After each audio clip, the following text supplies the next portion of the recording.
हे भगवान, ये अम्मा जी को क्या हो गया, कुछ समझ ही नहीं आता। और एक ये महाशय है, अरे तुम्हें कुछ सुनाई दे रहा है या नहीं? कब से बड़बड़ किए जा रही हो, कुछ जवाब ही नहीं दे रहे हो।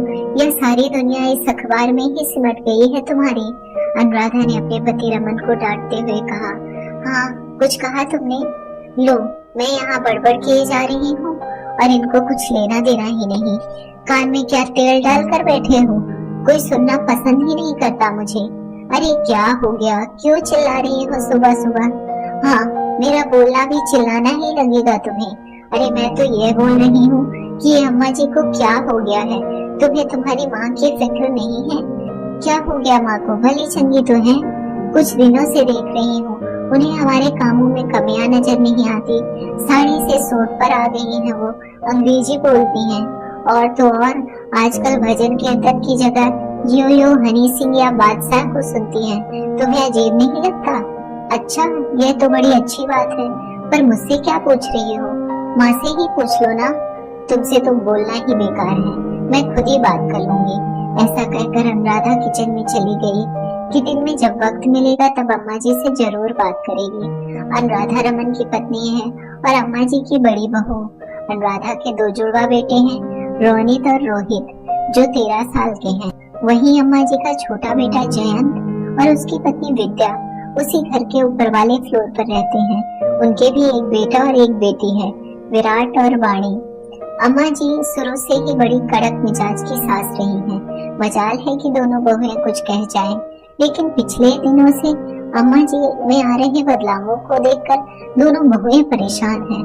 आखिर जो इंसान इतना कड़क मिजाज रहा हो, बात बात में टोकता है, आपके हर काम में मीन निकालता है, अगर वह इंसान बदलने लगे तो वह बदलाव जल्दी पछता भी नहीं किसी को। यही सब उनकी बहुओं के साथ हो रहा था। वे भी अम्मा जी को हो रहे बदलावों को पचा नहीं पा रही थी।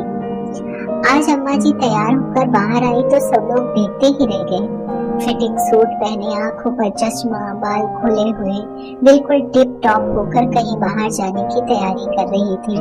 गाइस, मैं अपने फ्रेंड के साथ पार्टी करने जा रही हूँ, मेरा लंच मत बनाना, बाय। बस इतना ही कहकर रवाना हो गई। बेटे बहू अम्मा जी को देखते ही रह गए।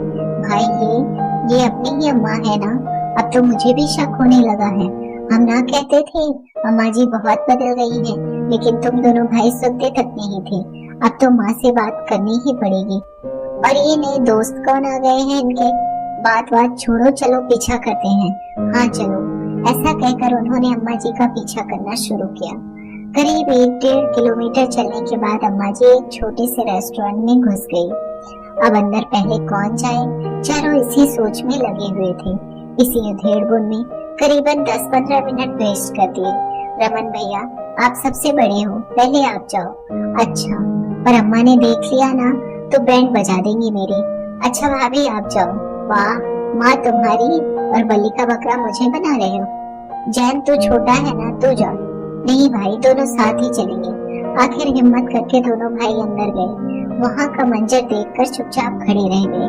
पीछे पीछे दोनों बहुएं भी अंदर आईं, तो देखकर हैरान रह गई। अम्मा और चारों बच्चे साथ में बैठे हुए पिज्जा पार्टी का मजा ले रहे थे। अचानक अम्मा जी की नजर चारों पर गई। गाइस, तुम लोग यहाँ क्या कर रहे हो? तुम लोगों को तो इनवाइट नहीं किया था।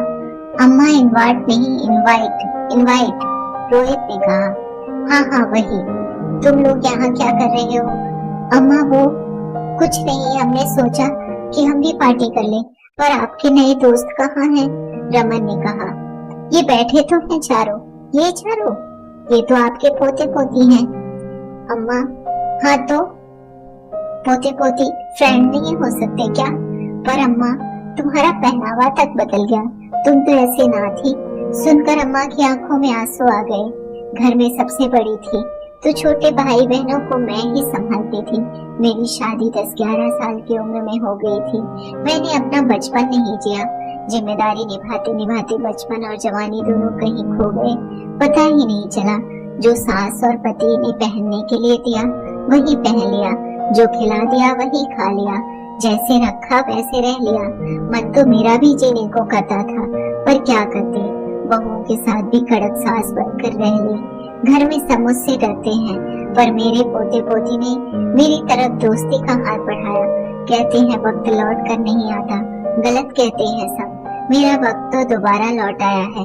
अब मैं दोबारा अपना बचपन जीना चाहती हूँ, इसलिए मैंने इन्हीं चारों से दोस्ती कर ली। अम्मा हमें माफ करना, हम तो तुम्हारी भावनाओं को कभी समझ ही नहीं पाए। अब समझ गए ना, इसलिए हमें डिस्टर्ब ना करो। अम्मा डिस्टर्ब नहीं, डिस्टर्ब, जयंत और रमन ने एक साथ कहा। हाँ वही तो। और माहौल ठहाकों से गूंज उठा। अगर आपको कहानी अच्छी लगी हो तो अपने दोस्तों के साथ भी शेयर कीजिए और कमेंट में जरूर बताइए कि कैसी लगी ये कहानी। और हाँ, चैनल को सब्सक्राइब करना ना भूलें। धन्यवाद।